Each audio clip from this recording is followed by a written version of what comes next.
Ruin my sister's only birth experience? I'll make sure you never forget her. When I was 14 and my oldest sister, Sarah, was 22, we found out that she was pregnant with Paul, her boyfriend of 4 years. They immediately got engaged and they were really happy. For a time. Sarah had a horrible pregnancy, about 16 to 18 weeks, and the wonder of creating a human life evaporated within her.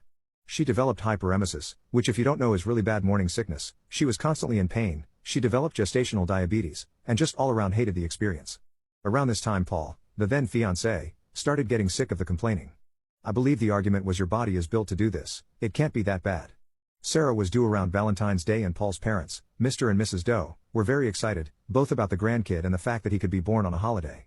She was very against that and really hoped that her son wouldn't be born on a holiday, even one as small as Valentine's Day. Her birthday sometimes falls on Easter and she hates it, because it might make him feel that his day isn't very much about him. Well, Mrs. Doe says something like, well, if you name him Valentine or Valentino then that'll make the day even more special to him. Again, my sister hated the idea. She thought it was tacky, he'd be bullied for it, and just really didn't like the name Valentino. Paul loved it, but agreed to go with a more average name like Daniel or Jared. Fast forward to February and she was ready to get this over with. Sarah had officially been put on bed rest because while standing or walking her blood pressure took unexpected spikes and dips. I look back now and goodness do I feel bad for her. She was doing her best to avoid giving birth on Valentine's Day because, again, she didn't want him born on a holiday. Unfortunately, births happen when they happen and that baby was going to come on Valentine's Day whether she wanted him to or not. I remember waiting out in the waiting room with my dad, brothers, and Paul, who couldn't stand to be in the delivery room because it was gross. I was so mad that he could have gone in but wouldn't because he thought my sister was gross while giving birth, whereas I had to stay outside because I was too young to go in with my mom and other sister. Dad went home with the youngest 2 brothers while the oldest, Zeke, stayed to watch me because I refused to leave. 16 hours after Sarah went into labor, my little nephew was officially part of the family on the evening of Valentine's Day. Unfortunately, Sarah was not okay. She had to have an emergency cesarean section and while doing the operation discovered that the back of her uterus, facing her spinal cord, had a very large and very severe, thankfully non-cancerous, tumor.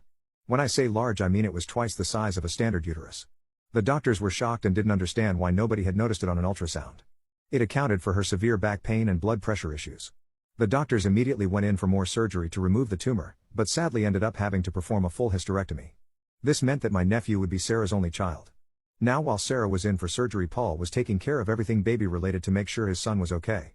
In my 14-year-old self's memory I remember him being suitably distraught, but I didn't really pay him much mind and spent my time in the waiting room with my mother and other sister.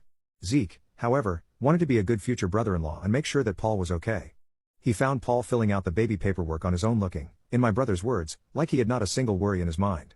Zeke asked why Paul didn't wait for Sarah to fill out the paperwork as she should have been out of surgery within the hour, and Paul said that he just wanted her to get her rest and heal.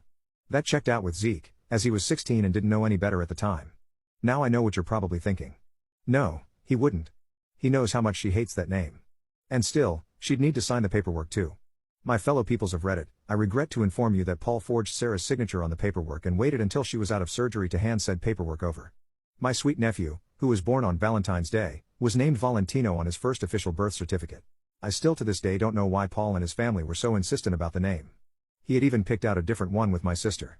And before you ask, no, he was never brought up on forgery charges because his parents were witnesses to her signing the papers, even though they only got there at the last minute. So Sarah dumped him and got her son's name changed a month later. She was willing to do split custody with him because that's her son's father and she wants the kid to know him, but Paul vanished and she never heard anything back, which seemed weirdly out of character to us. Until a mutual friend on Facebook was tagged in his wedding pictures 6 months later. Paul had apparently started cheating on her not long after she got pregnant. Sarah was livid but there wasn't much she could do, so she filed for child support and continued to live her best life. Until 6 years later.